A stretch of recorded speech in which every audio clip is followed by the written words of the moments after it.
Alright, so I'm back in Tokyo, but this video is not going to be your average tour. I had heard about a restaurant called Little Ethiopia here in Tokyo, and today I want to check it out. As I've mentioned before, my mother's Japanese, but also my father's Ethiopian. I grew up in Washington D.C. That's the mecca of the Ethiopian diaspora in the United States. So today I would like to see what this Ethiopian restaurant in Tokyo is like. Some of y'all might be like, that's kind of crazy. Your father's Ethiopian, your mother's Japanese. You know, people tell me that all the time, and I know I'm going to keep hearing it for the rest of my life. But I guess before we get started, I do want to give y'all a little bit of fun facts about Ethiopia and Japan. I love history, I love culture, and the intersection of it all, so y'all going to get a lot of that in my videos.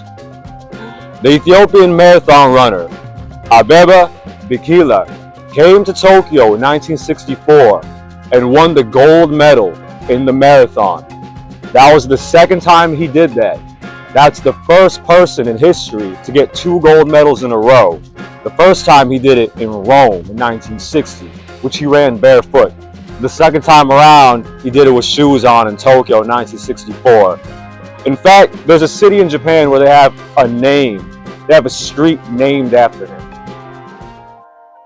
So, a lot of people don't know, but one of the most famous Ethiopian renowned producers and composers of Ethiopian pop music is half Ethiopian, half Japanese. His name is Abebe Bikila, except he grew up in Ethiopia, unlike me who grew up in the United States. But he's worked with legends like Astaraweke and Teddy Afro, among other huge names in Ethiopian popular music.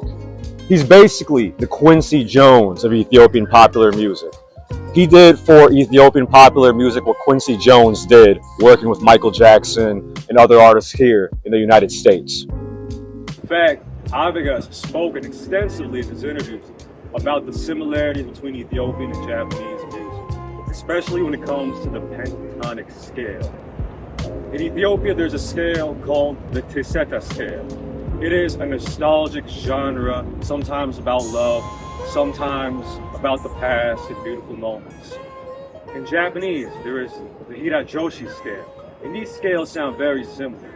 So, although this is a coincidence, it's not a coincidence. It's not because the countries have some kind of relationship, but scientifically, the music creates similar sounds, which I think is extremely interesting. All right, so now I'm about to head to Little Ethiopia. I had to take the train to get there. Right now, I'm staying in Asakusa, which is a very touristy area. Not nearly as touristy as Shibuya or Shinjuku or anywhere like that, but touristy the same, because they have the famous Saint Shoji temple here. And at the same time, I do want to mention, okay, so I'm in Japan. Why should you go get Ethiopian food? Well, if you're a tourist for a week or two, you might not want to. However, if you're living in Japan, maybe once in a while you want to eat a different type of cuisine. It doesn't necessarily have to be Ethiopian, but you know, Italian or tacos or whatever. So I've just arrived at the Yotsugi Station. It looks like this is one of those anime towns. A lot of Japanese towns or neighborhoods, there's animes that are based in them. This is a soccer anime, it's on Netflix. And whenever there's an anime based in the town, usually they have posters of the anime at the metro station. But now, let's walk over to the restaurant. So here it is, Little Ethiopia in Tokyo at the Yotsugi Station. All right, let's go in, man. Let's see if it's open. Let's see what's happening. Salamna? Dinanish? How you doing? All right, so we got the menu right here, as you can see. Over here, it says spicy lentil soup, but the Amharic word for this is miso. Miso. And then we have the Tibs, which is like a meat stir fry, saute kind of dish.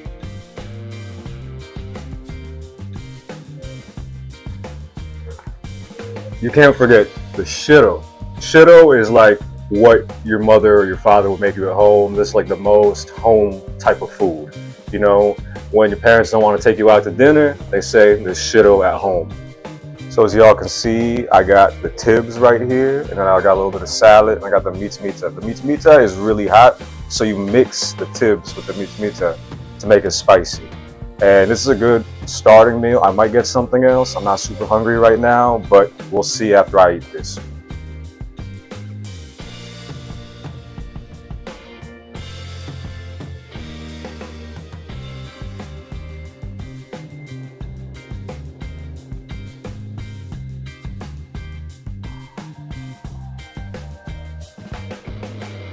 All right, so now I'm outside of Little Ethiopia with my new friend Dawit. He is from Ethiopia, Addis Ababa. Addis Ababa, the capital. Yeah. How long have you been here in Japan? It's like now 1 year and 3 months. Okay, 1 year. And you moved here because you have a lot of family, right? Yeah. And why did your family move to Japan instead of the US or, Europe? It's kind of like my mom. She came here like when she was like maybe 20 or something, and she married here. So she started her life here. Then after like some of her sisters came. Then me, I was like living there. Now I just like want to be close to my family, so I came here. Okay, that makes sense. And what do you think of living in Japan? Do you enjoy it so far? Yeah, it's cool. Me, I like it because it's safe. Like most of all, it's very safe. If you come from Africa, it's not like Addis. like You have to watch everything all the time, right? Yeah. It's so Yeah, exactly. safe. Here you lose your phone. Nothing. Yeah, like it exactly. doesn't matter. Whatever you lose, you can get it back. And I think the people are polite. I like the system of how they live. Okay. Me, I'm enjoying it. I'm And- having fun. And do you think you're going to be here long term or I think so. long term? Long term. Yeah. Okay. If it's God willing, then I'm going to stay here a long time. And it kind of is like a little bit stressful sometimes, but For sure. if you have like some people, like Yeah. I have friends here, I have my family here, so me, I'm okay with it. Dawit, thank you for the interview. No Arigato problem, gozaimasu. anytime. I'm a second now. All right, so now I'm in Little Ethiopia at Yotsugi Station in Tokyo. And I think this is one of the older Ethiopian restaurants that they have. And I'm with one of the owners. Him and his wife run the restaurant together. So let's start with your name. Ephraim, Ephraim. You are from Ethiopia, right? of course, Ethiopia. Didn't you say Congo too? Or you spent time there? Was that just... Oh, okay, I thought you said Congo. You said Congo? This one is from Tango. She's from Tango. I'm from Gogo. Just fun, man. Okay. Just for fun. All right. How many years have you lived in Japan? And then how old is this restaurant? I'm serious, man. I'm living here 20 years. 21. 21 years. What that date? The restaurant is like 10 years. 10 years and 21 years in And Japan. For me, 21. 21. Okay, and what made you decide to move to Japan instead of maybe like where I'm from, Washington D.C. or somewhere in Europe? What made you immigrate to Japan over those other places where there's a lot of us? Just I came here for my job. What was that? Deciding to come here to do my own business. So not my own business, just to do something. And I get the visa to making like some job here in Japan. So I came for that purpose. And do you like living in Japan? How is it? How are these 21 years been? Yes, I like and I love Japan. All right. And then I never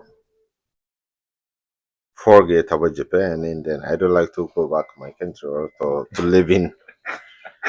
I love Japan more of my. I think I saw your kids walking in here earlier, and they all speak Japanese fluently, obviously, because they're born here, right? Do they speak Amharic as well, both Amharic and Japanese? My kids? Yeah. No, Just Japanese. just they try to listen, but Okay. they are not speaking. Okay. Cool. It's okay. How big is the Ethiopian community in Japan? We Ethiopians is not like big, but we are not more than of 700 on this time. But the community is going up now. I don't know why. Yes, yeah, 700 is not bad. But the Ethiopians here, do they have friends who are Japanese, or most of their friends are other Ethiopians? You have Japanese friends, I'm sure. You speak Japanese fluently. Of course, you know.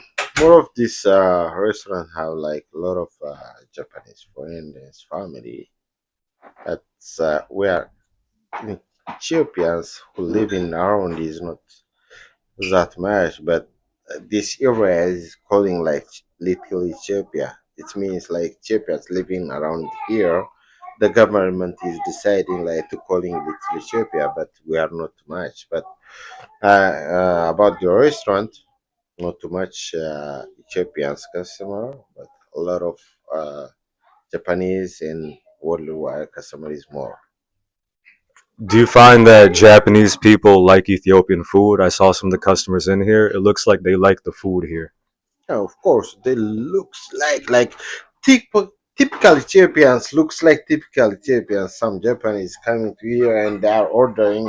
Even I'm not eating like regularly, like kid food and spicy food. They ask me like I was a level and then course.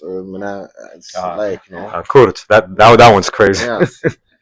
Means Yeah. most of them is living and trying to live in Ethiopia or trying Ethiopian food over there, and after there they came here, but Japanese government is not allowed to like serving raw meat, but they know because they are Japanese, so they know that law, but they ask me even they came here like to eat in raw meat, so that time like hard time for to reply to them because I love raw meat also. Oh, okay. I mean, is it sushi is like raw meat, right? Sushi Yeah, is raw that's fish. sushi. Yeah, It's not. sushi and beef is different, Yeah, right? yeah, And that's true. sushi is more, sushi is familiar for Japanese, so they know how to like treat sushi too.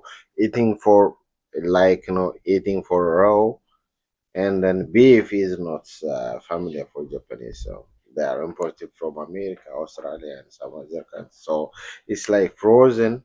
After frozen, we make it like how we are to eat and something. So it's difficult to serve. Definitely. And do you have a favorite Japanese food? Of course, sushi. Sushi. Why sushi? Why? It's like I like raw meat. That's why. It looks like no Okay. beef raw meat. Yeah, Okay. that's why. Do you have a favorite area in Tokyo or in Japan in general? Is there somewhere that you like to go to with your family when you have vacation? I have Yotsugi. Yotsugi is my favorite place, and why? It looks like Ethiopia and it looks like Addis Ababa. So I love so many Ethiopians coming here to visit us. So this year it looks like Ethiopia. So Interesting. Yosugi looks like Ethiopia. They have the soccer, the football anime oh, in we the have train soccer team station. also. Yeah, We have Ethiopians soccer love team soccer. also. We have Ethiopian soccer team also. Yeah, Yeah, and yeah, it's Abyssinia. So the yeah, name is called Abyssinia yeah, soccer team. So we are yeah. all playing. Yeah. Also, Oh, actually, I do have another question. So when I used to live in Addis, everyone told me I look like Abegas Shiota. You know who Abegas is? I know because Shiota, he's my friend also. I met him when I go after 2 years when I go back to Ethiopia. I met him over there. He's a nice guy. And like I said at the beginning of this video, there's a famous Ethiopian music producer who is part Japanese, and that most Ethiopians usually know who he is because of his contribution to Ethiopian music. Yeah. I think he looks more Bye Japanese than guys. me.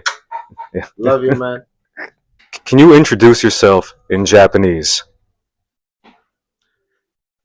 すいません、今年が FM と申しますんですけど、21年ぐらい日本で住んでました。このレストランとは10年です。私がめっちゃいい人ですよ。忘れないで。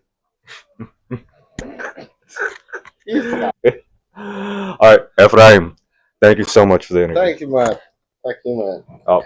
It's like, yes. Alright. Alright. I gotta say, the experience went really well. It's always good to see people from your country. Even though I'm Japanese, it's good to see people from my other country in Japan. Crazy world.